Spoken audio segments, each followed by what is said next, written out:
Bismillahirrahmanirrahim. Assalamualaikum warahmatullahi wabarakatuh. Perkenalkan, nama saya Fatur Rahman Hasan Yuda Negara. Saya merupakan mahasiswa dari Prodi Komunikasi Penyiaran Islam, Fakultas Agama Islam di Universitas Muhammadiyah Yogyakarta. Pada video kali ini saya akan mempresentasikan hasil dari makalah saya, yakni analisis dakwah Ustadz Handi Boni di platform YouTube. Lalu video ini pula diperuntukkan untuk memenuhi tugas akhir dari mata kuliah Sejarah Dakwah Nusantara.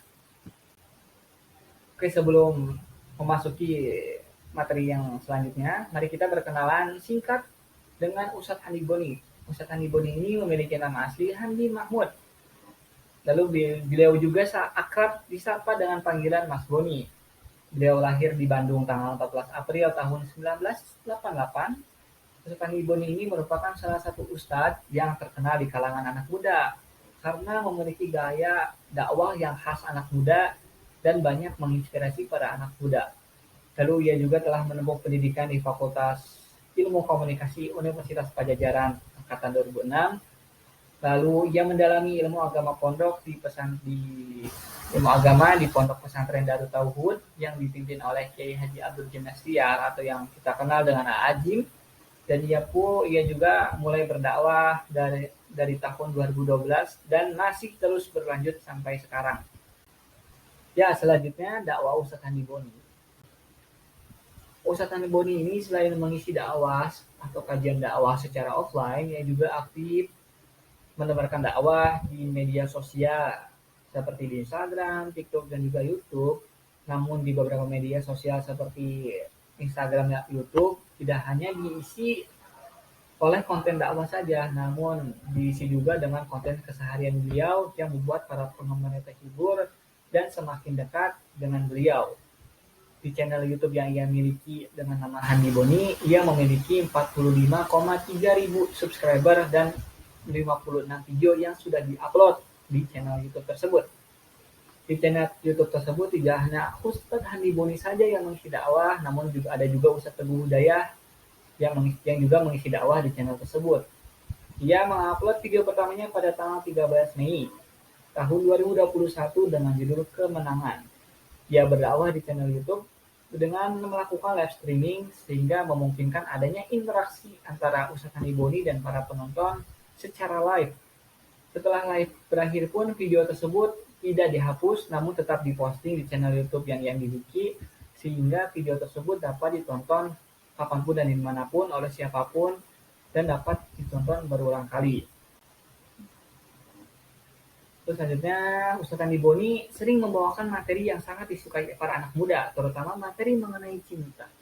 Salah satu video dakwahnya yang berjudul Putus atau Terus Part 1 memiliki jumlah penonton dan like yang paling banyak, yakni penonton di kisaran 60.000 dan memiliki 2,6 ribu like. Angka tersebut merupakan angka yang tinggi jika dibanding dengan video-video dakwah yang lainnya.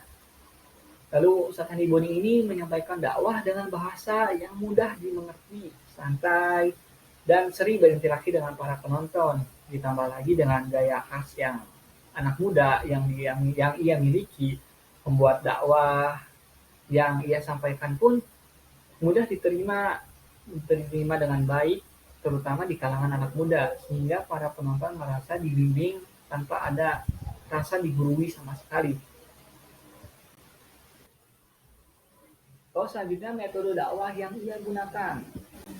Jika kita melihat dakwah yang disampaikan oleh Ustadz Handi Boni ini, maka dapat disimpulkan metode yang ia gunakan merupakan metode Mau'izatil Hasanah. Metode Mau'izatil Hasanah ini merupakan dakwah dengan memberikan pelajaran dan nasihat yang baik, contoh teladan dan motivasi dengan tutur bahasa yang lemah lembut, yang menyentuh dan berkesan di hati. Metode dakwah ini juga bisa digunakan untuk berdakwah kepada orang awam yang tidak memiliki ilmu agama. Pada pelaksanaan dakwah ini, dai berperan sebagai pembimbing, teman dekat, dan senantiasa memberikan bimbingan kepada mat'unya.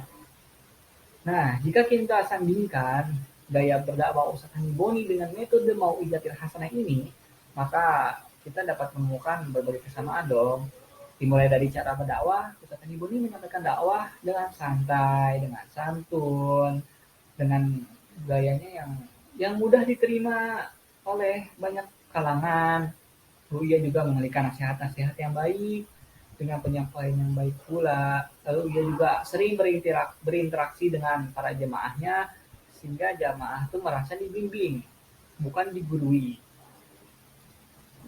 Lalu selanjutnya mari kita melihat berbagai respon positif yang ia dapatkan di channel YouTube-nya. Banyak sekali, ini hanya segelintir kecil ya dari respon positif yang ada di channel YouTube-nya. Nah, dari respon-respon tersebut banyak jamaah yang termotivasi, banyak jamaah yang merasa terhibur, banyak yang merasa jamaahnya tuh imannya merasa naik setelah mendengar dakwah beliau. Banyak jamaah yang mulai berhijrah ke jalan Allah, mulai membenahi diri, menghindari apa-apa yang Allah benci dari setelah mendengarkan dakwah beliau. Nah, kita sampai di penghujung, maka dapat saya simpulkan dakwah Ustaz Handi Boni ini merupakan dakwah yang ringan dan tidak sukar untuk diikuti. Dari mulai gaya dan metode yang ia gunakan, dakwahnya itu mudah dimengerti dan diterima tanpa ada rasa berat hati. Dakwah beliau juga sangat cocok bagi para anak muda, terutama mereka yang masih terjebak di dunia percintaan atau pacaran ya. Lalu saya harap juga dari Ustaz Hanibun ini dapat membahas materi-materi lain yang sangat digandrungi lah oleh anak-anak muda selain percintaan. Lalu saya juga berharap dia lebih aktif di platform-platform media sosial yang lain seperti TikTok khususnya ya, karena TikTok sendiri merupakan media yang aktif banget digunakan saat ini. Banyak banget yang menggunakan aplikasinya, baik yang dari yang muda yang masih kecil sampai yang tua pun masih menggunakan TikTok sebagai ya sarana hiburan dan mencari informasinya. Lalu saya harap juga Ustaz Boni sehat selalu, diberikan banyak nikmatan. Semoga beliau dan masih dapat berdakwah bagi umat Islam ke depannya. Itu udah yang dapat saya sampaikan. Terima kasih. Mohon maaf bila ada salah kata dan perbuatan. Wassalamualaikum warahmatullahi wabarakatuh.